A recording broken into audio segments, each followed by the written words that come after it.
hello and welcome to VJ Home Bakers. இன்னைக்கு வீடியோல spacer cake எப்படி செய்யலாம்ங்கறத பார்க்கலாம். அதாவது வெட்டிங் கேக்ல தான் நான் வந்து இந்த ஸ்பேசர் ஸ்டாண்டை எப்படி யூஸ் பண்ணலாம் அப்படிங்கறத உங்களுக்கு நான் காமிக்க போறேன். ஸோ வீடியோவை மறக்காம லைக் பண்ணுங்க, கமெண்ட் பண்ணுங்க. என்னோட வீடியோவை சேனலை சப்ஸ்கிரைப் பண்ணாம பார்த்துட்டு இருக்கீங்கன்னா சப்ஸ்கிரைப் பண்ணி சப்போர்ட் பண்ணுங்க. வாங்க வீடியோக்குள்ள போலாம். இந்த கேக் பார்த்தீங்கன்னா 3 kgல மேங்கோ ஃப்ளேவர் கேக். இதுக்கு பாட்டம் டயரில் 2 kg வெயிட்டுக்குள்ள கேக்கு, அதாவது 8 inch டில்ல 2 டின்னும், டாப் டயரில் வந்து 1 kg வெயிட் உள்ள கேக்கு, 6 inch டில்ல 2 டின்னு, அப்படி டோட்டலாக 3 kgக்குள்ள கேக் ஸ்பாஞ்ச் பேக் பண்ணி எடுத்தாச்சு. ஒரு டின்ல உள்ள கேக்கை 3 பீசஸாக ஸ்லைஸ் பண்ணி எடுத்துக்கிட்டேன். அப்படின்னா அந்த பாட்டம் டயர் கேக்கு டோட்டலாக வந்து 6 பீசஸ் வரும். அது மாதிரி தான் டாப் டயர் கேக்குக்கும் 6 பீசஸாக ஸ்லைஸ் பண்ணி எடுத்துக்கிட்டேன். எல்லா லேயர் கேக் சேர்த்தே தான் ஃபில்லிங்ஸ் எல்லாமே நான் கொடுத்துருக்கேன். ஸோ அது ஆல்ரெடி இந்த மேங்கோ ஃப்ளேவர் கேக்கு ரெசிபி வீடியோவிலே நான் என்ன செய்யணும், மேங்கோ கேக்குக்கு என்ன மாதிரி பண்ணணும், ஃபில்லிங்ஸ் கொடுக்கணும், ஹோம்மேடாக மேங்கோ க்ரஷ் எப்படி ரெடி பண்ணணும் அப்படிங்கிறது எல்லாமே நான் டீட்டெயிலாக சொல்லியிருக்கேன். லிங்க் டிஸ்கிரிப்ஷனில் கொடுக்குறேன், பார்க்காதவங்களா இருந்தால் பாருங்கள். ஸோ இந்த பாட்டம் டயர் கேக்கு வைக்கிறதுக்கு 10 inchல உள்ள சர்க்கிள் ட்ரம் போர்டு எடுத்துக்கிட்டேன். ஸோ போர்டில் கொஞ்சம் க்ரீம் அப்ளை பண்ணதுக்கு அப்புறமா பாட்டம் டயர் கேக்கு, அதாவது 8 inch கேக்கில் உள்ள அந்த 6 ஸ்லைஸ்டு பீசஸ் கேக்கையுமே 1 by 1 ஸ்டாக் பண்ணி எடுத்துக்கலாம். இந்த கேக்கோட சைடு அண்ட் டாப்ல எல்லாம் கொஞ்சமாக க்ரீம் அப்ளை பண்ணிட்டு நல்லா நீட்டாக க்ரம் கோட்டிங் முடிச்சு எடுத்துக்கலாம்.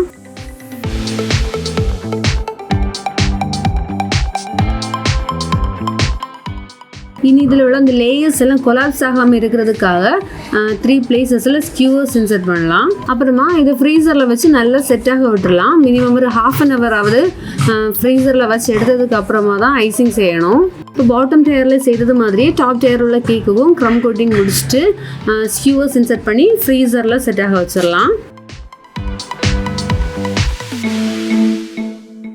1/2 hourக்கு பிறகு 2 டயர் கேக்குக்கும் வந்து ஐசிங் செய்யலாம். ஸோ நான் வந்து அது வந்து டேரெக்டாக ஒயிட் கலர் கொடுக்காம ஒரு லைட்டாக ஹாஃப் ஒயிட் மாதிரி கொடுக்குறதுக்கு எல்லோ ஜெல் கலரில் லைட்டாக, அதாவது ஒரு ட்ராப் எல்லாம் தேவையில்லை, அதுவே ரொம்ப எல்லோ கலர் காமிக்கும் க்ரீமில்.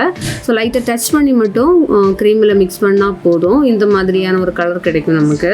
ஸோ பைப்பிங் பேக்கில் க்ரீம் எடுத்துகிட்டு டர்ன் டேபிளில் ரொட்டேட் பண்ணிக்கிட்டே நம்ம ப்ரெஸ் பண்ணி விட்டோம்னா இந்த மாதிரியாக கேக்கோட சைடில் டாப்ல எல்லாம் ஈவனாக ஒரே திக்னஸுக்கு நமக்கு க்ரீம் அப்ளை பண்ண முடியும். 3 kg கேக்குக்கு டோட்டலாக 4.5 கப்புக்கு நமக்கு விப்பிங் க்ரீம் தேவைப்படும். அதாவது ஃபில்லிங்ஸ் கொடுக்கறதுக்கும் எக்ஸ்ட்ரா க்ரீம் டெக்கரேஷன் எதுவுமே இல்லாமல் just bottom and top tier ரெண்டுமே ஐசிங் செய்து எடுக்கிறதுக்கு மட்டும் 4.5 கப்பு விப்பிங் க்ரீம் தேவைப்படும். ஸோ பர்ஃபெக்டாக எப்படி ஐசிங் செய்யணும் அப்படிங்கிறத நான் டீட்டெயில்டாக ஒரு வீடியோ அப்லோட் பண்ணியிருக்கேன்.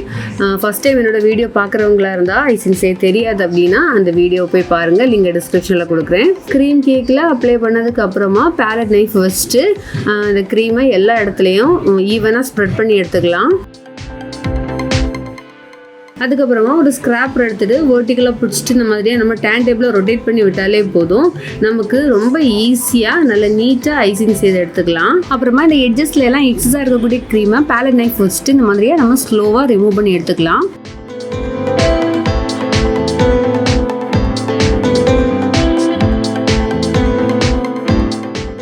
அதே மாதிரியே டாப் டயருக்கும் ஐசிங் செய்து எடுத்துக்கலாம். இந்த டாப் டயருக்கு நான் 7 inchல உள்ள கோல்டன் சர்க்கிள் போர்டு எடுத்திருக்கேன். ஸோ இந்த கேக் பார்த்தீங்கன்னா நம்ம டேரெக்டாக அந்த ஸ்பேசர் ஸ்டாண்டுக்கு மேலே தான் வைக்க போகிறோம், அதனால தான் இந்த கோல்டன் கலர்லேயே நான் போர்டு எடுத்துக்கிட்டது. இந்த ஸ்பேசர் கேக்கில் பார்த்தீங்கன்னா இந்த செகண்ட் டயர் கேக்கை ஃபர்ஸ்ட் டயர் கேக் மேலே ஸ்டாக் பண்ணி ஸ்கியூவர் வச்சு ஃபிக்ஸ் பண்ணணும் அப்படின்னு எல்லாம் தேவையில்லை. நம்ம ஸ்பேசர் வச்சு டேரெக்டாகவே அரேஞ்ச் பண்ணி மட்டும் எடுத்தால் போதும். இந்த டாப் டயரோட பாட்டமில் பார்த்தீங்கன்னா கோல்டன் கலரில் நான் எடிபிள் ரிப்பன், அதை வந்து பார்டராக வச்சு விட்டுக்கலாம். பாட்டம் டயர்லையும் அதை மாதிரியே வச்சிடலாம்.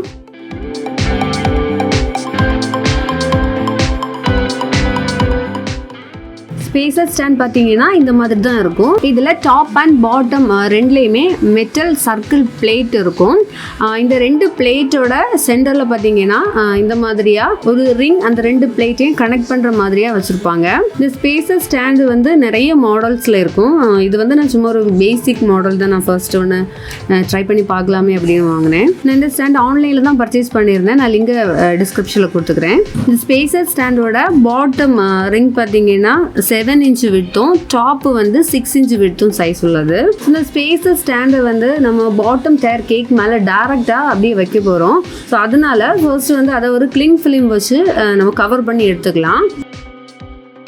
இந்த ஸ்பேசஸ் ஸ்டாண்டை நம்ம டேரெக்டாகவும் கேக்கில் யூஸ் பண்ணலாம், இல்லை அதை வந்து கொஞ்சமாக டெக்கரேட் பண்ணி கூட யூஸ் பண்ணிக்கலாம். நான் அந்த ரிங்கை வந்து இந்த மாதிரியான லீஃப் லேஸ் வச்சு நான் டெக்கரேட் பண்ணி எடுத்துக்க போகிறேன். இது 1 மீட்டர் வந்து 10 rupees தான் ஆச்சு.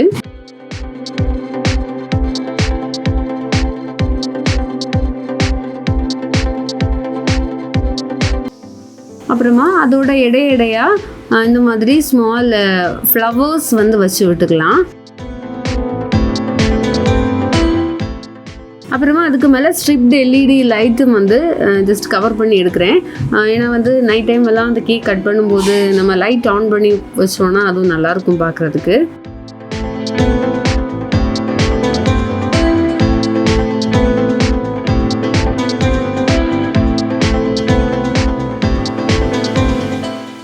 இதில் இந்த பேட்ரி வச்சுருக்கிறது தெரியாமல் இருக்கிறதுக்காக ஃப்ரெண்டில் ஒரு ரோஸ் வச்சுருக்கேன், ஆர்டிஃபிஷியல் ஃப்ளவர் தான். ஐசிங் பண்ணி ஒரு 1/2 hour ஃப்ரிட்ஜில் வச்சு எடுத்ததுக்கப்புறமா நான் இதில் வந்து கோல்டன் லேஸ் வச்சு டெக்கரேட் பண்ணி எடுத்துக்கிட்டேன். ஸோ கோல்டன் லேஸ் எப்படி ப்ரிப்பேர் பண்ணணுங்கிறத ஆல்ரெடி நான் ரெசிபி வீடியோ அப்லோட் பண்ணியிருக்கேன், லிங்க் டிஸ்கிரிப்ஷனில் கொடுக்குறேன், பார்க்காதவங்களா இருந்தால் பாருங்கள்.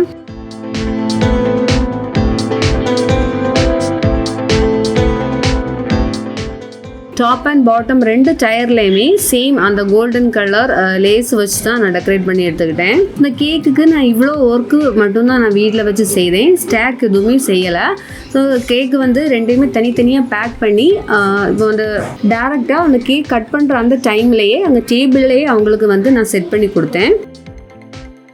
அப்புறமா கேக்கோட சைட்லேயும் டாப்லேயும் சும்மா சிம்பிளாக டெக்கரேட் பண்ணுறதுக்காக இந்த மாதிரி ஆர்டிஃபிஷியல் ரோசஸ் நான் எடுத்துக்கிட்டேன். இனி அந்த கேக்கை செட் பண்ணதவங்களுக்கு காமிக்கிறேன். இந்த பாட்டம் டயர் கேக் வச்சதுக்கப்புறமா அதுக்கு மேலே அந்த ஸ்பேஸை ஸ்டாண்டை வச்சிடலாம். தென் அதுக்கு மேலே செகண்ட் டயர் கேக்கை நம்ம டேரெக்டாக அந்த ஸ்டாண்டு மேலே எடுத்து வச்சா போதும், ரொம்ப சிம்பிளாக செட் பண்ணலாம். அப்புறமா அந்த ஆர்டிஃபிஷியல் ரோசஸை கேக்கோட பாட்டம் டயரில் ஒரு ரெண்டுலேயும், இன்னொன்று வந்து டாப் டயரில் இன்னொரு ரெண்டுலேயும் மட்டும் வச்சு விட்டுக்கிட்டேன். அதே மாதிரியே லாஸ்ட்டாக ஒரு வெட்டிங் டாப்பரும் கேக்கோட டாப்பில் வச்சாச்சு. இவ்வளவுதான். இந்த ஸ்பேசர் கேக் செய்கிறது ரொம்ப சிம்பிள். ஸோ இதோட ப்ரைஸ் என்ன மாதிரி வரும்னு பார்த்தீங்கன்னா, இப்போ நார்மலாக நம்ம 3 kg கேக் என்ன ரேட்டு கொடுக்குறோமோ அந்த ப்ரைஸுக்கு கூட எக்ஸ்ட்ராவாக இந்த ஸ்பேசர் ஸ்டாண்டுக்கு நம்ம ஒரு ரெண்ட் மாதிரியாக ஃபிக்ஸ் பண்ண வேண்டியது இருக்கும். அதாவது இப்போ 200லேருந்து 250 rupees வேணால் ஃபிக்ஸ் பண்ணிக்கலாம். அதோட டபுள் சார்ஜ் நம்ம கஸ்டமர்கிட்டேருந்து வாங்கணும். அதாவது இப்போ 500 rupees நம்ம வாங்கிட்டு அதுக்கப்புறமா அவங்க அந்த ஸ்டாண்டை நமக்கு ரிட்டர்ன் பண்ணும்போது பேலன்ஸ் அவங்களுக்கு நம்ம 250 நம்ம ரீபே பண்ணிக்கலாம். ஸோ இந்த வீடியோ உங்களுக்கு புதுசாக இருந்திருக்கும் அண்ட் யூஸ்ஃபுல்லாக இருந்திருக்கும்னு நான் நம்புகிறேன். உங்களுக்கு வீடியோவில் வேறு ஏதாவது டவுட்ஸ் இருந்துச்சுன்னா கமெண்ட்ஸில் கேளுங்க, நான் ரிப்ளை பண்ணுறேன். லேட்டானாலும் கண்டிப்பாக நான் உங்களுக்கு ரிப்ளை கொடுப்பேன். வேறொரு வீடியோவில் மீண்டும் சந்திக்கலாம். பாய்.